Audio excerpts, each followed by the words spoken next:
Good morning. आप सभी को पिछले 2 क्लासों में आमीटर और वोल्ट मीटर के कंस्ट्रक्शन के बारे में वीडियो भेजा था और समझाने का कोशिश किए थे। आज आप सभी को उसके कनेक्शन आमीटर, वोल्ट मीटर और वाट मीटर का कनेक्शन समझाने का कोशिश कर रहे हैं। आमीटर 2 तरह के सप्लाई पर कार्य करते हैं। एक है एसी सप्लाई और एक है DC supply. AC supply ammeter का कनेक्शन में फेज न्यूट्रल का नहीं भी ध्यान देने से काम चल सकता है, लेकिन डीसी सप्लाई का आमीटर को लोड और सप्लाई के साथ कनेक्ट करने में पॉजिटिव और नेगेटिव टर्मिनल का ध्यान देना अति आवश्यक है। तो आमीटर को हम सभी जानते हैं कि सप्लाई और लोड के साथ सीरीज में जोड़ते हैं,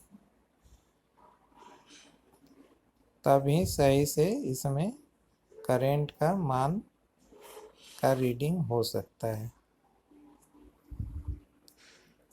तो आप देख रहे हैं कि फेज से सप्लाई होते हुए आमीटर के एक टर्मिनल में जाता है और दूसरा टर्मिनल लोड के साथ जुड़ते हुए फिर लोड के दूसरे टर्मिनल को न्यूट्रल के साथ जोड़ देते हैं। इस प्रकार लोड, सप्लाई और आमीटर एक दूसरे से सीरीज में जुड़ जाते हैं। इसी प्रकार डीसी सप्लाई से अगर आमीटर को जोड़ रहे हैं तो इसमें भी पॉजिटिव सप्लाई से होते हुए पॉजिटिव टर्मिनल को और नेगेटिव टर्मिनल को देखिए लोड के साथ जोड़ते हुए फिर इधर नेगेटिव को सप्लाई के साथ जोड़ देते हैं। इस प्रकार सप्लाई, आमीटर और लोड एक दूसरे से सीरीज में जुड़ गए हैं। तो ये हुआ आमीटर का सीरीज कनेक्शन। इसी प्रकार कनेक्शन ऑफ वोल्ट मीटर में हम लोग देखते हैं कि अगर एसी सप्लाई के साथ जोड़े हैं तो इसमें आपको एक साइड में फेज और दूसरे साइड में हम न्यूट्रल जोड़ देते हैं, क्योंकि वोल्ट मीटर हमेशा पैरेलल में जुड़ते हैं और लोड भी देखिए कि आप पैरेलल में जुड़ा हुआ है।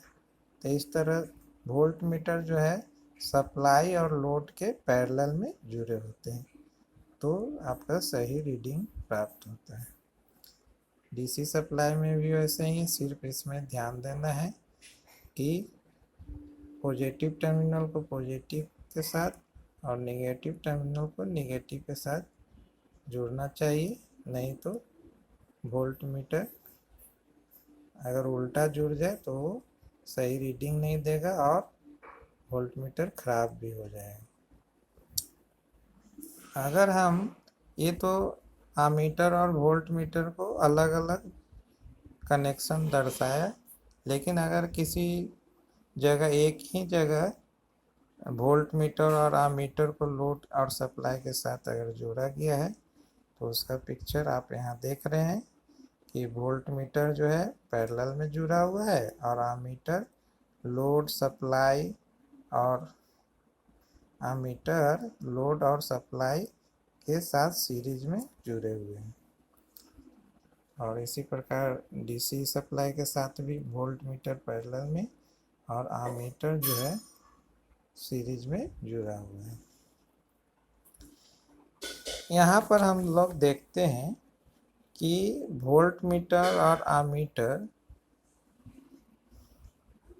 का रीडिंग अलग अलग किसी सर्किट में जोड़ करके उससे प्राप्त किया जाता है।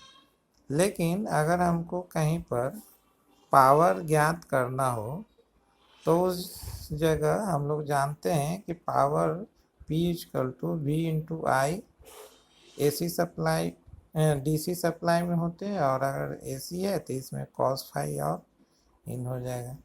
तो हमको अगर मान लेते हैं कि यहाँ पर सप्लाई डीसी हो, तो एक ही साथ रीडिंग लेना हो जिसमें पावर का पता हो जाए, यानी जो वोल्ट मीटर जो पीसी कॉइल के रूप में काम कर रहा है, और सीसी यानी करंट कॉइल के रूप में आमीटर काम कर रहा है, ये दोनों का गुणनफल एक ही साथ प्राप्त हो जाए, जिसे वाट मीटर के रूप में दर्शाया गया है।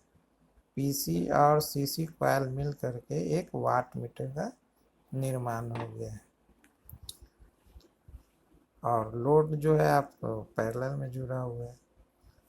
तो आमीटर और वोल्ट मीटर का दोनों का गुणनफल हम एक ही मीटर के द्वारा प्राप्त कर सकते हैं, इसे वाट मीटर कहते हैं।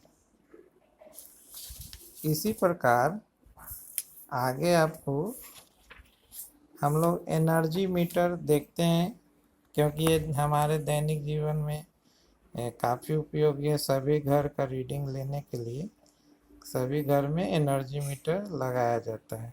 तो एनर्जी मीटर में भी आप अगर ध्यान से देखेंगे तो ऊपर से तो कोई कनेक्शन वगैरह नहीं दिखेगा, लेकिन जब इंटरनल कनेक्शन को ध्यान से देखेंगे तो उसमें इसमें भी एक सीसी कॉइल और एक पीसी कॉइल होता है।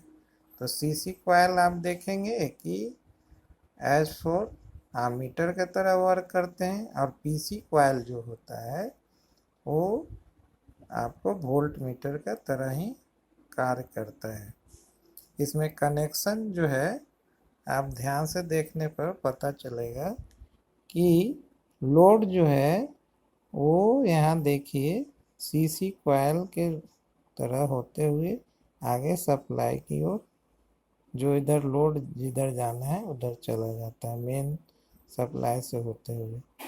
और न्यूट्रल जो है देखिए यहाँ बाईपास हो जाता है, इधर से होते हुए M2 के साथ इधर L2 से होते हुए न्यूट्रल निकल गया।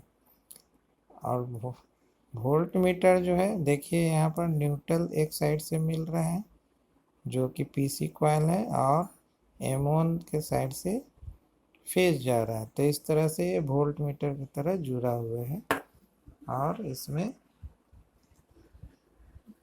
दोनों सप्लाई एक साथ मिल जाते हैं, और ये वाट मीटर की तरह ही वर्क करने लगते हैं, और एनर्जी मीटर में हमें रीडिंग प्राप्त होती है। इसका इंटरनली कनेक्शन और एनर्जी मीटर के बारे में और भी डिटेल से अगले चैप्टर में बताया जाएगा।